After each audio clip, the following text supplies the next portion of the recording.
The summer rains move through the mountains of Swaziland, a nation tucked away in a corner between the Republic of South Africa and Mozambique. Yet it was here more than 50 years ago, among the noble Swazi tribe, that New Hope was born from an unassuming couple who dared to cross the borders of apartheid. Just to the west of the northern tip of Swaziland lies Barberton, a former mining town and once important crossroads for commerce between the bushveld in the north and the ports of the south. This is where Ellie Van Zyle's New Hope Ministries reaches out from the banks of the South Fork River into and throughout the vast African continent. Ellie was just a teenaged girl when she first came to this region with her husband, Paul. At first, they lived in a tent. Many were the nights she would stay alone while Paul would trek over the hills to find new villages that had never heard the message of hope. Many miracles convinced the Swazis that God had turned his heart to them, and the love and care of Ellie revealed God's tenderness.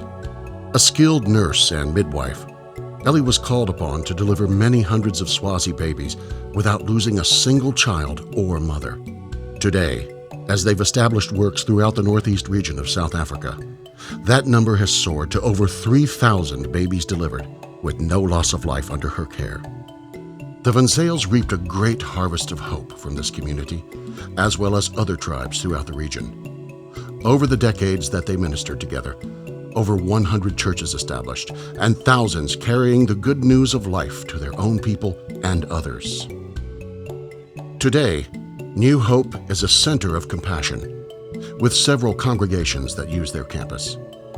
Continual schools of ministry operating with people from the Mpumalanga region, as well as from other regions of Africa, and even across the oceans.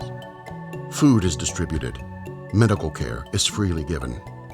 This garden setting, filled with sculptures from Paul Van Zyl and tended by Ellie, is an oasis of peace and love in a nation still flooded with fear and danger. And nowhere is that danger more concentrated than just a few hours northeast in the region of Tonga. Not far from the gentle green mountains of Swaziland, Tonga lies in the hot, dry dust. It's a place that is constantly staggering from loss. The planet's most highly concentrated population of the victims of the HIV/AIDS virus die here on a daily basis. And they're leaving behind children. Children by the thousands. New Hope Ministries and their partners Beyond Borders strategically purchased this dry patch of land next to Tonga's largest school in order to build a kitchen to at least feed children once a day. The children came and brought brothers and sisters by the dozens and then by the hundreds. Every day we feed the children. Our motto is never to send anybody away without food. If they're farther away, we give them a little something to take with them also, but we feed every child that comes there that needs to be fed. And today, this unassuming frontier kitchen has become Maranatha Children's Home. Gardens, playgrounds, showers, a laundry, and bedrooms have brought new hope to even this remote and desperate place. A substantial testimony of the love of God and the dedication of His people that made such a noticeable difference in the region that Ellie was nominated in 2003 as South Africa's Woman of the Year by the Humanitarian Services Agency. And many of the children who have been nurtured under her care are themselves compassionate, complete people, determined to change the course of Africa for the better. Ellie is alone now. Paul's death in a traffic accident came on the very day he completed construction of a new African Church of God in Mjindini, South Africa. He was 75.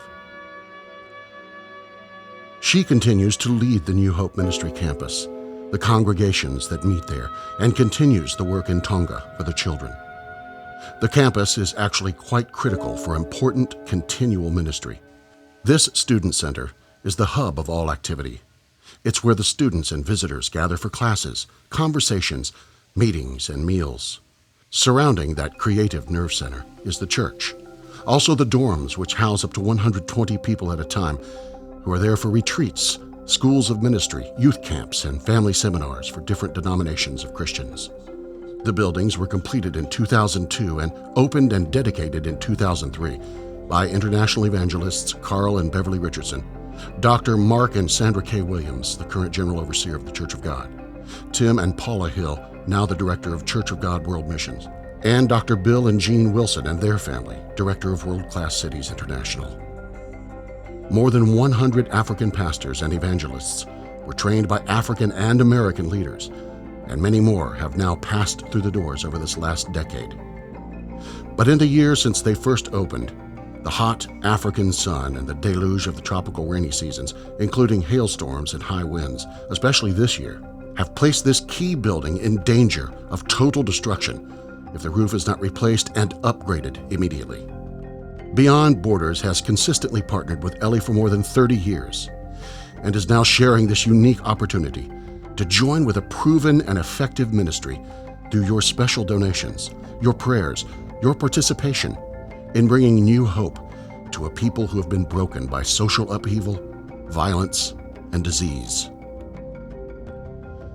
The needs are simple: materials and labor for the new metal roof of the Student Center, along with some repairs to the remaining structures. We don't ask that anyone do everything to help, but we do ask everyone to do something. And the something you are prayerfully asked to do is your best. The need is urgent. Thank you for responding now. Please visit beyondborders.com for more information and to make donations.